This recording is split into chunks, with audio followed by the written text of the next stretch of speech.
Hello दोस्तों, नमस्कार, आदाब, अस्सलाम वालेकुम। मंजिल एकेडमी यूट्यूब चैनल पे एक बार फिर से आप सभी का स्वागत है, वेलकम है। दोस्तों, बिना देर की आपकी जानकारी के लिए बता दूं, अभी हमारी वीडियो सीरीज़ चल रही है कक्षा 9 की माध्यमिक शिक्षा बोर्ड की जो बुक्स हैं उसके जो लेक्चर हैं वो हम पढ़ रहे हैं। इससे पहले 2 वीडियो अपलोड हो चुके हैं, आप उनको भी देखें। आज हमारे जो सबक नंबर 2 है उसका नाम है खिदमत खल्क, यानी कि आम लोगों की खिदमत। इस चैप्टर का हम डिटेल में स्टडी करेंगे। और इससे पहले अगर आपने वीडियोस नहीं देखे हैं तो प्ले लिस्ट बनी हुई है कक्षा 6 की, कक्षा 7 की, कक्षा 8 की और कक्षा 9 की। आप आराम से हर चैप्टर समझ सकते हैं, ना केवल थ्योरी के बेस पर, बल्कि हमने स्पेशली कंपटीशन एग्ज़ाम में अपना बेस मजबूत कैसे हो उर्दू को लेकर उस कंटेंट को शामिल करते हुए, ग्रामर पोर्शन को कवर करते हुए हमने सारे सबक पढ़े हैं।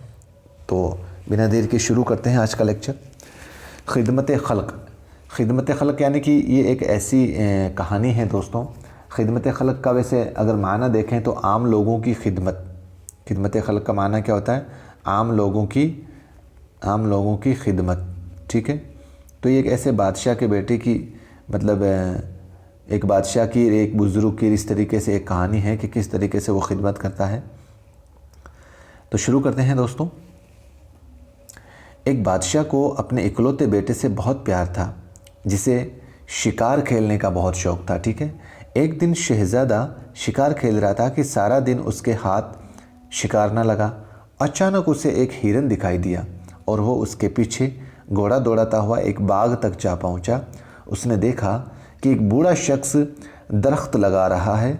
शहज़ादे ने पूछा, अरे मियाँ, तुम कब्र में पाँव लटकाए बैठे हो और फिर बाग लगाने की हिम्मत क्यों की?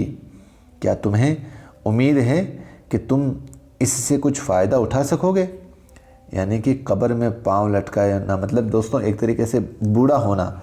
वो शहज़ादा ये एक वाक़या है, एक कहानी है दोस्तों, एक बादशाह के बेटे की, जो कि शिकार खेलने का बहुत शौक़ रखता था। और वो कहीं शिकार करने के लिए जैसे ही कहीं पे गया था तो एक बाग के अंदर क्या देखता है कि एक बूढ़ा इंसान है बेचारा, वो कहीं पे पेड़ लगा रहा था, दरख्त लगा रहा था। अब उसने पूछ भी लिया कि यार, इस बुढ़ापे में तुम क्यों ये पेड़ वगैरह लगा रहे हो, और जो ये तुम पेड़ वगैरह लगा रहे हो इसका फ़ायदा तुम्हें तो मिलेगा नहीं। तो उस बूढ़े शख्स ने क्या कहा? बूढ़े शख्स ने कहा, आली जाह अव्वल। आली जाह मतलब होता है दोस्तों एक तरीके से बादशाह के ऊंची शान वाला, बादशाह के सम्मान में ये लफ्ज़ बोला गया है, आली जाह यानी कि ऊंची शान वाला। ऊंची शान वाला कौन था यहाँ पर? उस बादशाह का बेटा था। अव्वल तो यानी कि वो, पहली बात तो ये है कि भाई मौत का वक्त जो है वो मालूम नहीं है। ठीक है। वो बूढ़ा इंसान कहता है भाई मौत तो कभी भी आ सकती है, आए तो अभी आ जाए और ना आए तो 10-20 बरस भी ना आए। बाग मेरे सामने फल दे और मैं भी इसकी बहार देख लूँगा, और अगर पहले मर गया तो जिस तरह दूसरों के लगाए हुए दरख्तों के फल हम खा रहे हैं, हमारे लगाए हुए दरख्तों के फल दूसरे खाएंगे। कितनी खूबसूरत बात बोली उसने बोला कि मरना तो निश्चित है, या तो मौत आए तो आज आ जाए, नहीं तो आए नहीं 10-20 साल ही। जो पेड़ पौधे हम लगा रहे हैं उसके हो सकता है अगर उसके फल मैं न खा पाऊँ तो कम से कम जो मेरी आने वाली पीढ़ी है वो तो खा सकती है। आगे बढ़ते हैं। इंसान को अपने लिए नहीं तो दूसरों की भलाई के लिए तो काम करना चाहिए, और फिर उम्मीद पर तो दुनिया कायम हो सकता है कि मैं खुद ही इसका फल खाऊं। वो बूढ़ा इंसान बेचारा बोलता है कि इस उम्मीद पे तो दुनिया कायम है भाई साहब, हो सकता है मैं खुद ही इसका फल खाऊं, अल्लाह ताला मुझे इतनी उम्र दे दे। आगे बढ़ते हैं। शहज़ादे ने कहा, इतनी लंबी उम्मीद अक्ल के ख़िलाफ़ है। यानी कि इतनी लंबी उम्मीद अक्ल के ख़िलाफ़ है। अगर हमारे जीते जी ये पेड़ फल दे तो मैं वादा करता हूँ कि इस बाग पर आइंदा सालाना, मतलब आइंदा जो साल है, आइंदा सालाना मतलब जो आइंदा साल है, महसूल माफ़ करा दूंगा। महसूल का मतलब इसके ऊपर जो टैक्स लगता है वो माफ़ करा दूंगा, और उसके अलावा इससे 4 गुना ज़्यादा ज़रख़ेज़ ज़मीन यानी कि उपजाऊ ज़मीन जो है भी मैं तुम्हें इनाम के तौर पर दे दूंगा। अचानक ही उस मुल्क के बादशाह पर बीमारी ने हमला कर दिया और हकीमों ने उसे बचाने की बहुत कोशिश की। पड़ोसी मुल्कों से भी हकीमों को बुलाया गया।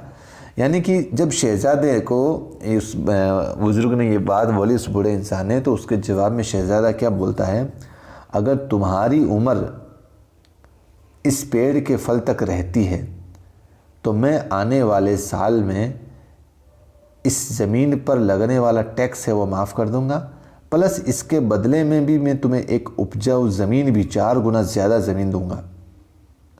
ठीक है, वादा करके चला जाता है।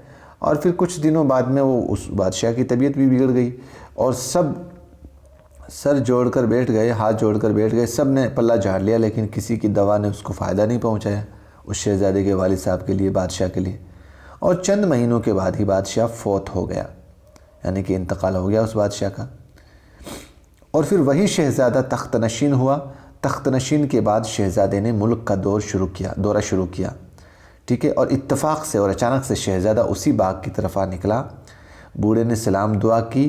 सलाम दुआ के बाद अर्ज़ की, हुजूर जब मैं ये बाग लगा रहा था तो आपने मेरी ज़ईफ़ी देखकर, आपने मेरा बुढ़ापा देखकर वादा किया था कि अगर मेरी उम्र में ये बाग फल देगा तो महसूल मुआफ़ी का हुक्म सादर फरमाएंगे। यानी कि वो बूढ़ा उस शहज़ादे को, जो बादशाह बन गया, उसको याद दिलाता है कि हुजूर जब आप बादशाह बनने से पहले यहाँ आए थे तो आपने एक वादा किया था कि ये जो पेड़ मैं लगा रहा हूँ अगर इसका फल मैं खा लूँगा खुद ही तो आपको ये ज़मीन टैक्स फ्री मिल जाएगी और इसके बदले में आपको 4 गुना उपजाऊ ज़मीन भी मिलेगी। ये बात सुनकर बादशाह को सारा किस्सा याद आ गया और उसने उसी वक्त महसूल की माफ़ी का फरमान जारी कर दिया, यानी कि टैक्स माफ़ का आदेश जारी कर दिया। बाहिम्मत बूढ़े खुश रहो, मैं वही शख्स हूँ जिसने तुमसे वादा किया और अब तुम्हारी हिम्मत का फल देने आया हूँ। यानी कि वो बादशाह वादे का पक्का था और उसने अपना जो किया हुआ वादा था उसको पूरा किया। ठीक है, तो अच्छी कहानी थी। इसके मुश्किल अल्फाज देख लेते हैं अपन। दरख्त का माना पेड़ होता है, आप सभी जानते हैं। मुल्क का, वतन, इत्तफाक का, अचानक वाक़या का किस्सा, इनाम का तोहफ़ा, फौत का मर जाना, ज़ईफ़ी का बुढ़ापा और लाजवाब, यानी कि जिसका कोई जवाब नहीं। ठीक है दोस्तों, अब बढ़ते हैं अपन मुश्किल अल्फाज के बाद में मुश्किल सवालात की तरफ। तो पहला सवाल है आपके, शहज़ादे को कौन सा शौक़ था? किसका था? शिकार का था, बुढ़ापे का था, तैरने का था, गाने का था? तो दोस्तों शिकार का था। किसका था? शिकार का। आगे बढ़ते हैं। शहज़ादे को क्या दिखाई दिया? शहज़ादे को क्या दिखाई दिया भाई? शिकार के लिए हिरन दिखाई दिया था। ठीक है। बाग में पेड़ कौन लगा रहा था? बाग में बेचारा एक बुज़ुर्ग इंसान था, एक आदमी जो बहुत बूढ़ा था, बहुत ही बूढ़ा था, वो बाग में पेड़ लगा रहा था।